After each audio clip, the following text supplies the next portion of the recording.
Good show, good show. John, you good? Hope they like us. Okay, this is Cine Premiere Mexico, take one. In the middle of the theater in Hollywood and screamed.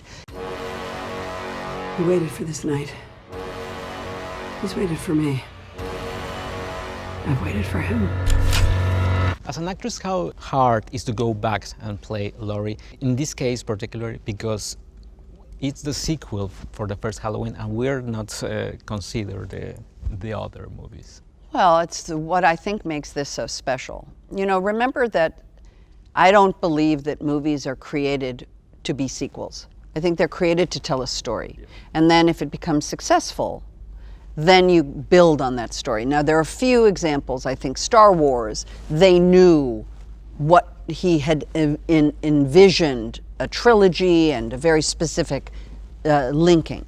I guarantee you, John Carpenter didn't have a plan in mind for anything beyond this movie. It was in situ, it was complete.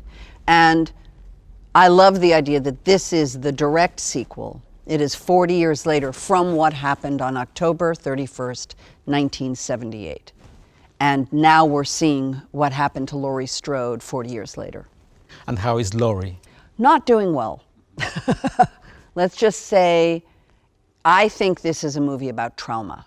I think this is a movie about trauma and that voice. Do you know the old story about the boy who cried wolf? Do you have that story in Mexico, a version of it? So the boy who cried wolf, who constantly sees the wolf, and screams wolf, and then of course the wolf shows up and eats him when, well, it's the girl who cried Michael. You know, this is a girl who knew she was the only surviving person who ever looked in his eyes. Everyone else he looked at or attacked died, but not her. She survived. She knows who he is. She knows the depth and the evil, and she knows he's going to come back. And she has spent 40 years saying, Michael is coming back, Michael is coming back, he is coming back, he is coming for me. And they're all just like, oh, Laurie, stop it, be quiet. And I really do think that that level of trauma has isolated her. She has no friends, her child is taken from her. And what you meet is a human being who is preparing for an eventual meeting with something terrifying that she knows is going to come. And that's a very unique character to meet. When it comes to remember the first Halloween, what is the first thing that always you remember? Do do do do do do do do do. The music. Just that theme makes your hair on the back of your neck go up. The image of his mask, the lack of any affect, the lack of any human reaction to him, by him. That white mask in that gray suit, it's terrifying. There's something subhuman about it, and yet he's human. Very scary. Through the years, what was one question that always the Halloween fans has been asking you?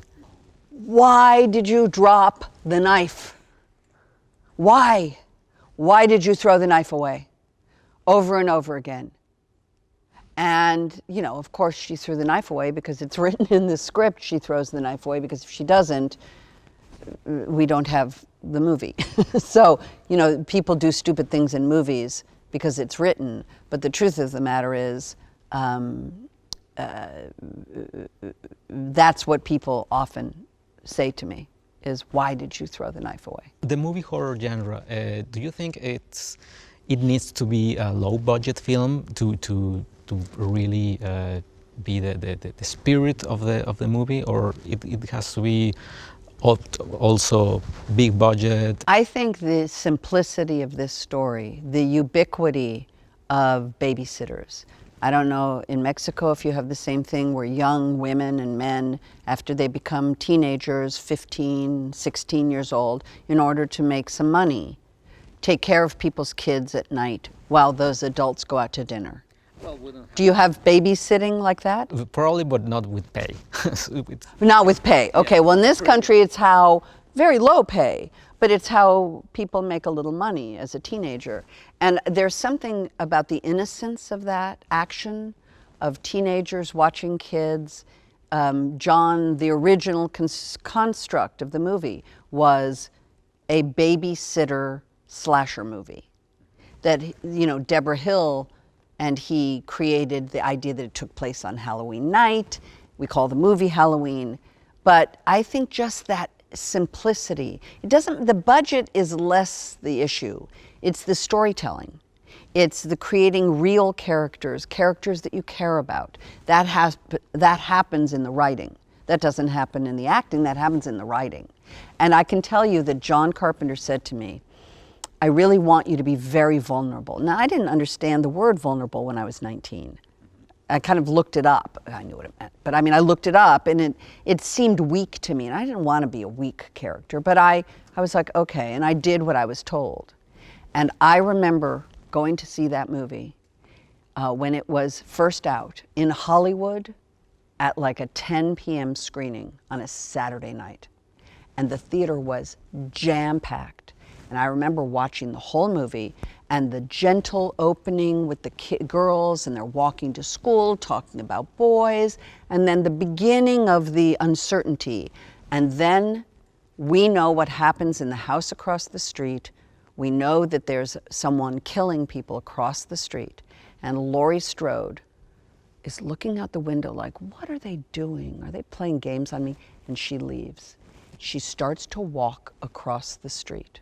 She locks the door, kids are asleep. She looks at the house, the camera's on her, it's on the house, it's on her, on the house, on her. And she's walking across the street and the wind is blowing and the leaves are scattering. And at one point in the middle of that, a woman stood up in the middle of the theater in Hollywood and screamed, "Don't go in there!" The entire place started screaming. And I understood what John Carpenter had done in that moment. That's what he meant by he wanted Laurie to be vulnerable, because you cared about her. You liked her. She talked to herself. She twirled her hair. And then she was going into that building where you know somebody was waiting for her. That is why the movie was successful. Because of that. So it didn't matter about the budget. That's storytelling. That's character development. That's what's lacking often in these movies.